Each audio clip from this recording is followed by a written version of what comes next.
jam wale mon bandiraɓe musidɓe tedduɓe hettiɓe heeɗiɓe daraɓe ayaw pidi tv en garte kattande jomiraɗo subaka hande o gam yetno noon ko sifa e kele gadani jeydeji leydi sénégal joni joni paɗen koye jeydeji ɗi altine 13 lewru juillet hitande junnaji ɗiɗi e nogas e jeegom ko sifa e kele gadane e jeydeji leydi sénégal eɗen puɗɗoro e jeyde Walf Quotidien kam musidɓe jeydiyankoɓe ɓe garti ko e hoorejo leydi sénégal kam e konno ɗo ete hoorejo leydi ndi Macky Sall ko yewti alhaali on ɗon poste secrétaire général mo Nations Unies mo ganduɗa kay Macky Sall nene e ɗaɓɓade ɓe mbi noon ko mawɗo leydi ndi Bassirou Diomaye Diakhar Faye ene anniyi wadde soutenir on ɗon candidature mo Macky Sall ɗum woni koɓe mbaɗi e gardiri natal mabɓe ɓe mbi noon ko gonno ɗo ete hoorejo leydi sénégal Macky Sall ene tija ɗo ete lamorgo ngo Dakar hono no wiiri e jeyde kon noon ko musidmen jeydiyankoɓe ɓe garti ko yewti alhaali on ɗon parti walla ni kanno lande ko ganduɗa kay hoorejo leydi ndi Bassirou Diomaye Diakhar Faye ene yiɗi ɗum darnude ko ɗum je sababu noon e wiide mabɓe oɗo saaha kay hoorejo leydi ndi woni koye wadde recruté woni tan woni ko e bismade ɓe ganduɗa kañumen goni maire uji ɗi ganduɗa kay ko toon to Mbour toyete wondude toon to Bakke ha toon to Linguére ɓe mbi noon ɗum noon o waɗi tan ko cagga ko adi ko ganduɗa kay kañum woni kanɗon lande ganduɗa kañum woni hoorejo leydi ndi Bassirou Diomaye Diakhar Faye ina darne ɗum je sababu noon ɓe mbi ko ganduɗa kay kañum woni Bassirou Diomaye Diakhar Faye à 100 à l'heure hono wiiri kam musidmen e jeydiyankoɓe kono noon jeyde arti e Pape Thiaw mo ganduɗa kay ko gonno ɗo ete keblo keppogindiji leydi sénégal moɓe mbi ittama e gollorde muɗum hono no wiiri e jeyde ƴeewoyen e jeyde wiyetede li quotidien kam musidmen jeydiyankoɓe ɓe garti e ko yewti alhaali on ɗon face à face historique moɓe mbi jogorɗo wadde koccodiral hakkude hoorejo leydi ndi kam e gonno ɗo ete hoorejo leydi sénégal Macky Sall ɗum ko caggal nde o fatta ɗo ete nder leydi ndi kono noon kam musidmen jeydiyankoɓe garti heddi ɗon konngudi ganduɗa kay Ousmane Sonko suuti ɗum affiwnu ɗum hoorejo leydi ndi ɗum ko caggal nde huccitino e ɓe ganduɗa kañum goni yaadiɓe makko toon to Touba toyete hono no wiiri jande kono noon jande arti e on ɗon lancement mo ganduɗa kay hoorejo leydi ndi ene anniyi wadde ɗum woni tan de kanɗon on ɗon coalition Diomaye président naata e ayawa heeso ngol ayawa noon woni ko woni tan de ko ganduɗa kañum woni darnugol hono kanɗon landa dawrugol ɓe mbi noon ɗum noon wonata ko ñande e jeetati lewru août ɗum woni ko waɗi gardidi natal muɗum koɗɗo mo ganduɗa kay konnguli muɗum e tawi jande ko Abdoulaye Sow koraɗo kuɓɓal ganduɗa kay kañum woni fédération sénégalaise mo football mo ganduɗa kay baɗɗo assumé ko yewti alhaali on ɗon échec collectif mo ganduɗa kay keppo guendejo leydi sénégal heeɓi ɗum toon to dowlaji dontude amérique ɗum e tawe e jeyde li quotidien ƴeewoyen jeyde turbine quotidien kam musidmen jeydiyankoɓe ɓe gattande ko on ɗon revirement de situation ko yewti e alhaali o mo ganduɗa kañum woni Diomaye kam e Sonko en pleine crise ɓe mbitande ko mo ganduɗa kañum woni Macky Sall ko kam kay woni ko habra wonde kay ne tija toon to paale to ete ɗum je sababu noon kam musidmen jeydiyankoɓe ɓe garti e ko jogori ko kewte toon ɗum ganduɗa kay kañum woni on ɗon soutien mo ganduɗa kay hoorejo leydi ndi Bassirou Diomaye Diakhar Faye holliti kay wonande ma nangolan gonno ɗo ete hoorejo leydi sénégal Macky Sall ko yewti e alhaali nden ɗon ɗaɓade nde o waɗi ɗum ko yewti e ganduɗa kay kañum woni toon to poste secrétaire général mo Nations Unies kono noon kam musidmen jeydiyankoɓe ɓe garti e ko yewti alhaali ɗin ɗon député ji ɗi ganduɗa kay Sonko walla ɓe garti e ɓenɗon ɓe ganduɗa kay kañum goni e DG ji kam e ministre uji ganduɗa kay gonino ɗo ete e tumunamo Sonko wonno hoore jagore e kolliti caggal nde Sonko nayiɓe toon to assemblée nationale ene woni tan nde omo ganduɗa kañum woni hoorejo leydi ndi Bassirou Diomaye Diakhar Faye felliti ƴettude pellital gam tajje ɗen ɗon jobdel ɗe ganduɗa kay ko lebbi jeegom ɗiɓe ponno hebde holno wiiri kam musidmen jeydiyankoɓe kolliti to wonde kay ɗum bo ɗum noon arti tan ko e wiide kay ɓe ganduɗa kañum goni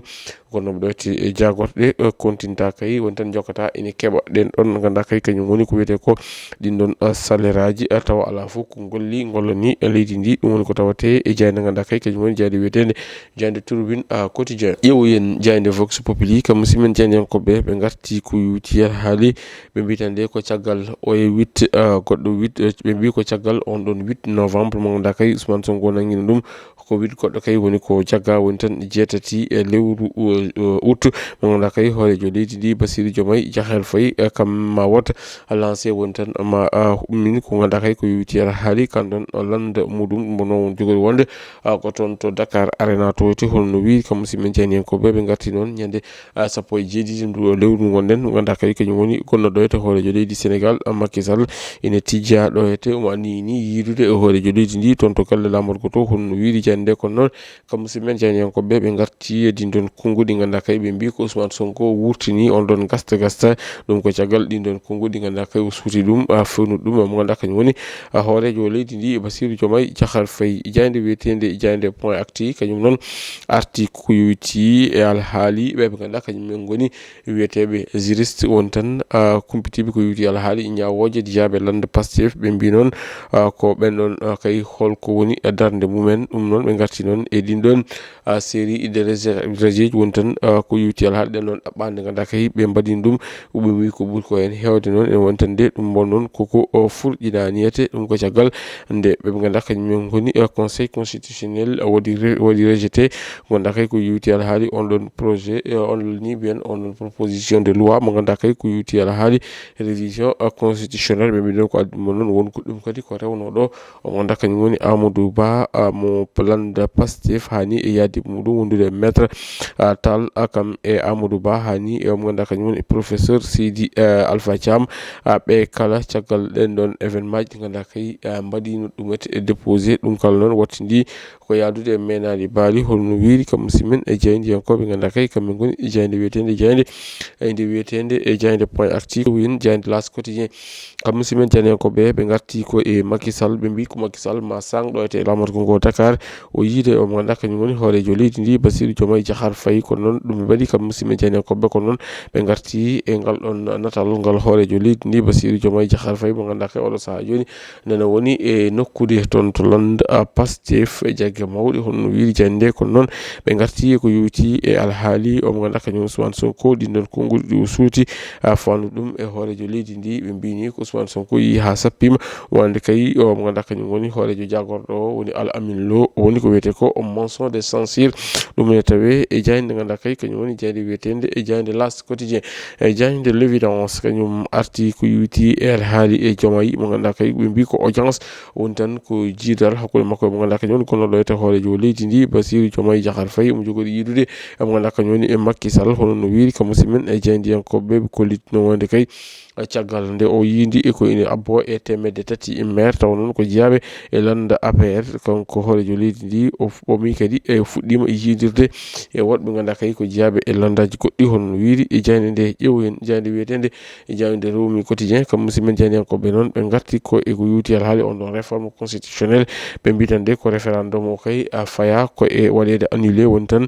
o wasa ɗum wodde ɗum ko konnguli omo ganduɗa kañum goni e Serigne Gueye Diop ine tawe e jayde nde holno wiiri kam musimen e jeyndiyankoɓe kono noon kadi ɓe garti e ɗen ɗon golle ganduɗa kay ko kolletede e ɗen ɗon boowe laaɗe e diwoje civil ɓe mbi noon ko toon to Ziguinchor ha toon to Saint-Louis ene woni tan de kañumen kay goni ko mbaɗi intégré gonɗa kañum woni réseau mo ASECNA holno wiiri e jayde nde ƴeewoyen e jayde guendire nde Le Soleil kamɓe noon ɓe garti koye on ɗon limogeage woni tan e guittugol mo ganduɗa kañum woni Pape Thiaw e dow gardigo kippo guendijo leydi Sénégal holno wiiri kam musimen jeyndiyankoɓe ɓe kollitide kay kanko Pape Thiaw o heɓani ni e jokkidde ɗen ɗon golle ganduɗa kay o yiɗino ɗum fuɗɗade ɗo ete kippo e dow gardigo kippo guendijo leydi Sénégal holno wiiri jayde coftal ɓalli nde jayde Record Quotidien ko hen arti ɓe mbitande ko Pape Thiaw kam e dendagal